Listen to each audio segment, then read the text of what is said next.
우리가 예수님을 믿고 구원받은 후에 걸어가는 길은 천성을 향한 순례길입니다. 잔 버녀는 예수님의 복음을 설교했다는 이유 하나만으로 감옥에서 12년을 지내야 했었습니다. 그곳에서 그는 어렵고 힘들지만 하나님을 바라보면서 철로역정이라는 소설을 썼습니다. 잔 버녀는 긴 시간 동안 고난과 환난을 겪습니다. 그러나 고난과 환난만 우리 여정에 있는 것이 아니라 안식을 가질 수 있는 곳이 반드시 찾아온다는 것을 이야기해 줍니다. 그런데 그 안식이 찾아왔을 때, 고난과 환난 후에 안식이 찾아왔을 때 정말 조심해야 할 것이 있다는 것을 강조한 이야기가 바로 오늘의 이야기입니다. 성경에서도 고난과 환난 후에도 뭔가 잘 될 때, 일이 잘 풀릴 때, 어떤 축복이 내게 찾아왔을 때 우리가 조심해야 한다는 것을 늘상 가르쳐 주시고 있습니다. 크리스천은 순례길에 곤고의 산을 만납니다. 워낙 가팔라서 힘들고 어렵고 지치고 기진하였지만, 그렇지만 무릎으로 손으로 무릎으로 기어오르면서 끝까지 이제 올라갑니다. 산 중턱쯤 올라왔을 때 거기에 쉴 수 있는 정자가 하나 나왔습니다. 목이 말라 물을 먹고 싶었는데 거기에는 또 샘물도 있었습니다. 그리고 그곳에서 늘 가지고 다녔던 두루마리를 꺼내 읽으면서 위로와 안위를 얻습니다. 그러다가 그는 깊은 잠에 빠져버렸습니다. 깨어보니까 한밤중 손에 들고 있던 두루마리는 자는 동안 그만 손에서 미끄러져 떨어져 나갔습니다. 누군가 나타나 잠자던 크리스찬에게 소리를 지릅니다. 잠자는 자여, 개미에게 가서 그가 하는 것을 보고 지혜를 얻으라. 잠언 6장 6장 말씀이죠. 그 소리에 깜짝 놀라서 크리스찬은 뻘떡 일어나서 산 꼭대기에 이를 때까지 발걸음을 재촉합니다. 잠깐 쉬려고 했는데 깊은 잠에 빠져버린 것이 후회스러웠습니다. 그렇지만 드디어 이제 산 정상까지 계속 올라갔습니다. 곤고히 산을 정복한 것입니다. 그런데 크리스천이 가려고 하는 길 쪽에서 거꾸로 반대 방향으로 오는 두 사람이 있었습니다. 그 사람의 이름은 겁쟁이와 불신이었습니다. 아니, 왜 거꾸로 반대 방향으로 가는 것입니까? 그러자 겁쟁이와 불신은 우리가 이 험난한 공고의 산을 올라 시온산으로 가는 중이었는데, 아니, 산을 오를수록 도무지 위험이 끊이지 않는 것 같아요. 그래서 우리는 이 길로 계속 가다가 죽겠다고 싶어서 겁도 나고 이 길이 정말 맞는 것인지도 의심이 나서 포기하고 돌아갑니다. 그리고 저 앞에 가다 보니까 무서운 사자 두 마리가 있는데 얼마나 무서운지 우리를 잡아먹을 듯이 으르렁거립니다. 아마 지나갔다간 사자가 우리를 찢어버릴 것 같아 무서워서 우리는 돌아갑니다. 그 말을 듣고 크리스천은 이 길로 조금만 더 간다면 반드시 안전한 천성에 이를 것이라고 이야기를 했습니다. 그래서 나는 이 길 따라서 계속 갈 것이라고 말합니다. 그렇게 말해도 불신과 겁쟁이는 산을 내려가 버렸습니다. 크리스천은 믿음을 갖고 산을 계속 걸어갑니다. 그런데 갑자기 자기 손에 들고 있었던 두루마리가 보이지를 않았습니다. 깜짝 놀란 크리스천은 두루마리를 찾아보았지만 없었습니다. 크리스천은 놀라서 어쩔 줄 몰라 했습니다. 자기 마음을 위로해주고 힘을 주는 말씀이 써있는 두루마리가 없는 것이었습니다. 가만히 생각해 보니까 자기가 정좌에서 잠시 쉬기만 해야 했는데 너무 깊은 잠에 빠졌던 그곳에서 잃어버린 것 같았습니다. 그래서 그는 곧바로 무릎을 꿇고 기도합니다. 자신의 어리석음을 용서해 달라고, 두루마리를 꼭 찾게 해달라고 말입니다. 그래서 그는 왔던 길을 돌아갑니다. 정말 마음이 무거웠습니다. 그는 한숨을 쉬기도 하고 눈물을 흘리기도 했습니다.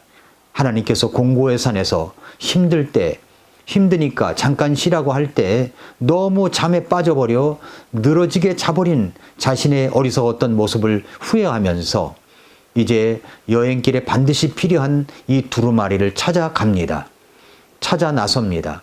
정자에 도착하니까 그저 늘어지게 잠만 잤던 자신을 자책하며 탄식이 흘러나옵니다. 오라, 나는 곤고한 사람이로다. 정자에 도착하여 한동안 눈물을 흘리며 겨우 마음을 추스른 그는 그 젖은 눈으로 나무 의자 아래를 보니까 자기가 잃어버린 그 두루마리가 보였습니다. 너무 감사한 마음으로 그 두루마리를 품에 안습니다. 생명의 확신을 주고 천성을 향하여 가는 길에 힘과 위로와 용기와 믿음을 주는 그 두루마리를 다시 찾게 해주신 하나님께 감사의 기도를 올립니다. 이런 이야기를 들으면, 이런 이야기가 이제 철로역정 속에 십자가에서 뷰티풀 하우스 사이에 일어난 이야기인데, 이 이야기를 들으면 저는 두 곳의 성경 구절 말씀이 떠오릅니다. 하나는 요한계시록에서 에베소 교회에게 주신 말씀입니다. 에베소 교회가 어떤 교회냐면 정말 칭찬할 것이 많은 교회였습니다. 행위도 있었고요, 수고도 있었고 인내도 있었습니다. 악한 자들을 용납지도 않았고 이단들을 잘 분별하는 능력도 있었고 언제나 수고와 희생을 아끼지 않은 그런 교회였습니다. 그런 교회에 우리 주님이 말씀하시기를 너를 책망할 것이 있다고 하십니다. 요한계시록 2장 4절 5절에 보니까 그럼에도 불구하고 내가 너를 책망할 것이 조금 있나니 이는 네가 네 처음 사랑을 버렸기 때문이라 라고 했습니다. 처음 사랑이 무엇입니까?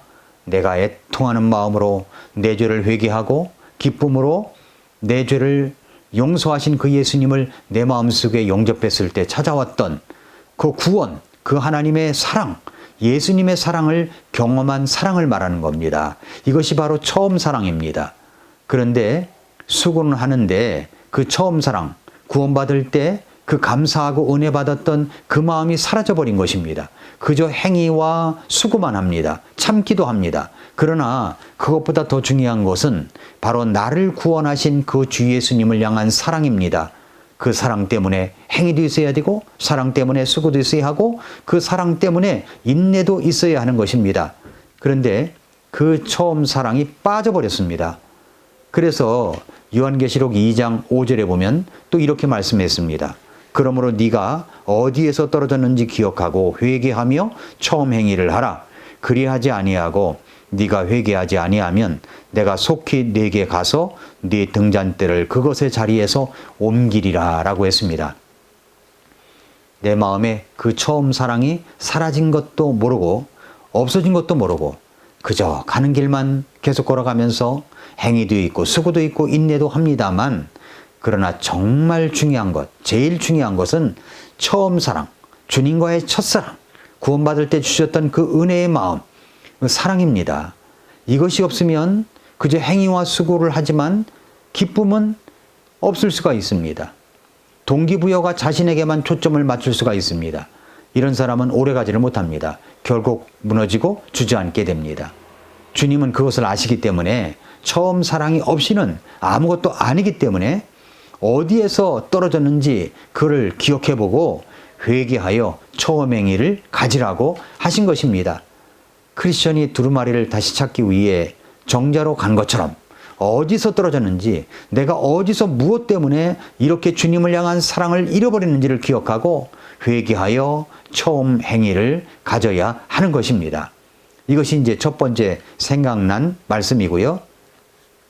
두 번째로 생각나는 구절은 이스라엘 백성들에게 가나안 땅에 들어가기 직전 주셨던 신명기 말씀 8장 10절부터 11절입니다. 네가 먹고 배부를 때 주 네 하나님께서 네게 주신 좋은 땅으로 인해 네가 그분을 찬송하리라. 너는 내가 이날 네게 명령하는 그분의 명령들과 판단의 규범들과 법규들을 지키지 아니함으로써 주 네 하나님을 잊지 않도록 조심할지어다 라고 했습니다. 그러니까 내가 뭔가 잘 될 때 조심하라는 겁니다. 곤고의 산에 오르다가 쉴 수 있는 정자에 앉았을 때 조심하라는 겁니다. 환난과 고난 뒤에 찾아온 안식이 있을 때 조심하라는 것입니다. 내가 잘 나갈 때 조심하라고 말씀합니다. 뭘 조심합니까? 이스라엘 백성에게 있어서는 하나님께서 명령하는 명령들, 판단의 규범들을 지키지 아니하는 것, 그것을 조심하라는 것입니다. 말씀 없이 살아가는 것, 두루마리 없이 살아가는 것을 말하는 겁니다. 사람은 잘 될 때 첫사랑을 잃고 잘 나가는 것에만 집중하는 경우가 많습니다.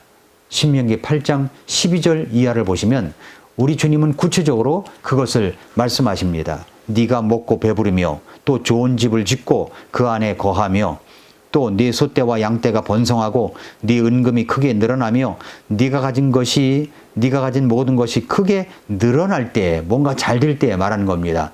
뭔가 잘 될 때에 네 마음이 교만하여 네가 주 네 하나님을 잊어버릴까 염려하노라. 그분께서 너를 이집트 땅 곧 속박의 집에서 데리고 나오셨으며 너를 인도하사 그 크고 무서운 광야 곧 불뱀과 정갈과 가뭄이 있고 물이 없는 땅을 지나게 하시고 너를 위해 부싯돌 반석에서 물을 내셨으며 네 조상들이 알지 못하던 만나로 광야에서 너를 먹이셨나니 이것은 그분께서 너를 낮추시며 너를 시험하사 너의 마지막 그때에 네게 선을 행하려 하심이었느니라 했습니다.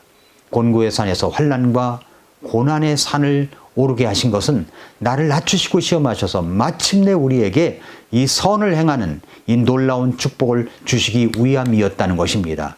또 재물을 얻게 될 때 내 손으로 그것을 얻었다 할까, 그것도 우리 주님이 염려하신다고 했습니다. 재물 얻는 능력은 말이죠, 우리 주님께서 주시는 것입니다. 사랑하는 애청자 여러분, 성도 여러분, 우리는 환난과 고난 후에는 반드시 하나님의 의로와 안식이 있다는 것을 알아야 됩니다. 그때 우리는 뭘 해야 되느냐? 조심해야 합니다. 무엇보다 하나님의 말씀, 성경 말씀을 마음에 두고 그 말씀에서 주는 위로와 힘과 용기와 믿음을 가지고 다시 재정비하여 순례의 길을 계속 걸어가야 합니다. 잘 될 때 조심하십시오. 잘 나갈 때 조심하십시오. 지금 나에게는 아무 일도 없다, 참 좋다라고 할 때 조심하십시오. 다시 말씀을 챙기십시오. 엎드려 기도하십시오. 말씀을 가까이 하시기를 바랍니다. 그래서 우리는 매일 아침 미라클 모닝입니다.